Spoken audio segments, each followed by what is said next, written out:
On a un produit qui arrive en France, c'est la dashcam, la vidéo embarquée, la caméra qu'on installe soi-même dans la voiture.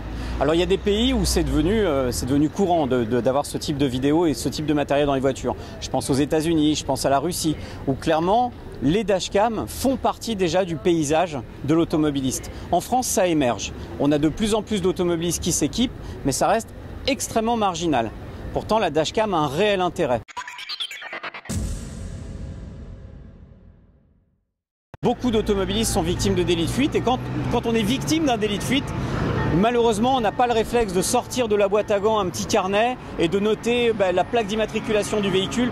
Tout va très vite et on est vite piégé.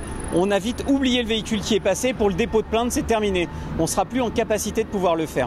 La dashcam permet d'avoir un troisième œil dans la voiture, une caméra supplémentaire qui, elle, va capturer l'instant.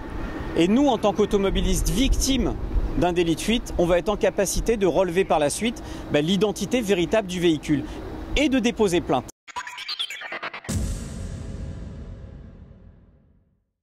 On peut trouver aussi un deuxième intérêt à ces caméras embarquées, c'est l'aspect responsabilisant pour les automobilistes.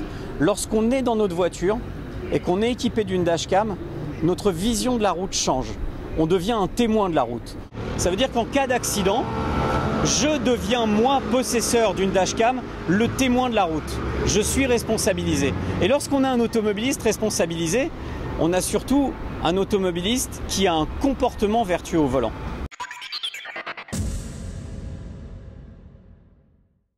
Il faut montrer aux automobilistes que ça existe, que c'est vertueux, que c'est intéressant et leur laisser le choix de s'équiper ou pas. Mais en principe, les automobilistes, quand on leur propose quelque chose qui est sympa, qui est abordable, qui est bon pour leur sécurité, qui est intéressant aussi en termes de vidéo et de nouvelles technologies dans les voitures, en principe, les automobilistes, qu'est-ce qu'ils font? Ils s'équipent parce que c'est intéressant. Dans l'histoire des technologies embarquées dans les voitures, que ce soit les outils de la conduite communicante, que ce soit les GPS, on a bien vu que les automobilistes se sont toujours équipés. Ils ont toujours suivi le mouvement lorsqu'ils ont compris la vertu et l'intérêt d'une nouvelle technologie embarquée. Les nouvelles technologies, ce n'est pas les ennemis de la sécurité routière, c'est les amis lorsqu'elles sont bien utilisées.